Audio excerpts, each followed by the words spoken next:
It happened in a flash. Not like lightning, not like memory. More like the world blinked. And when it opened its eyes again, something had shifted. I was walking down the street. Same path, same shoes, same noise in my headphones.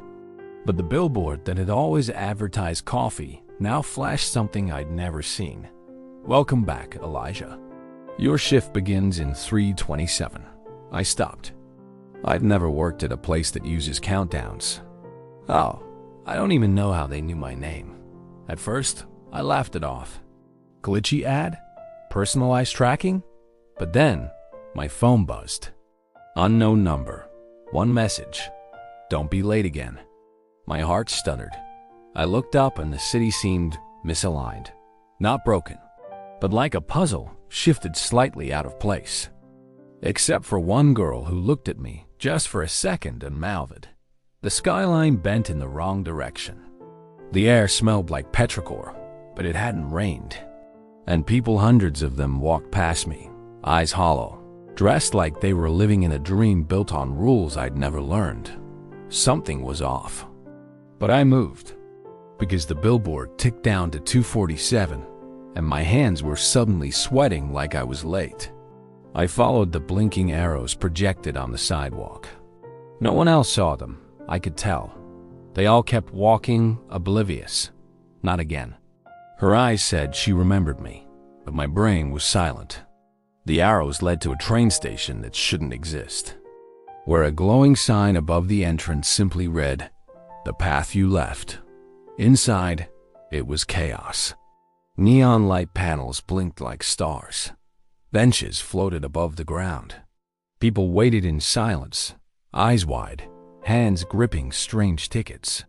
A voice echoed overhead. "Boarding now. Life sequence 7C Alpha. Please remain aligned." Only reflections of ourselves projected on the walls, except they weren't the selves I knew.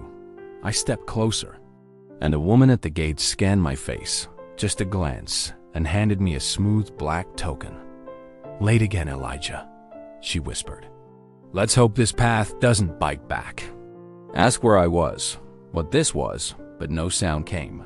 I tried to speak, not from me, not from the dozens of others boarding. We sat in seats shaped like thought, like memory. There were no windows. Mine showed me giving a TED Talk, surrounded by invention. Another frame? Me in a recording studio, headphones on, eyes lit with purpose. And another. I was laughing in a sunlit field, surrounded by kids who looked like me. Each version looked fulfilled. The train didn't move, but the world outside did. Moments blurred past the windows that weren't there. Not time, not places, lives. I saw scenes I'd never lived but felt familiar. Choices I didn't make. Doors I didn't open. Calls I never returned. Love I let go because I was too busy. Each vision struck like a thunderclap wrapped in velvet. Then the voice returned. "You are approaching your deviation junction. Choose wisely." And suddenly, I was standing on a platform of light suspended over a sea of fragmented memories. In front of me, 3 doors. No labels, just emotion. One glowed gold warmth, legacy, healing. One pulsed red fire, ambition, creation. One shimmered blue solitude, depth, discovery. Behind me, nothing. I reached for the red door, but a hand touched my shoulder. The girl from earlier, same clothes, same time. "This time," she said, eyes intense. "Don't choose out of fear. Choose from the center." Then she vanished like static cleared from a screen, and I chose nothing. Instead, I stepped forward, past the doors, into the unknown, and the world unfolded. Not with thunder, but with a whisper. "You've remembered." My feet touched ground again in the same city, but the billboard was blank. The people were real again, and in my pocket, that same black token, only now it had writing on it. "Next time, live it."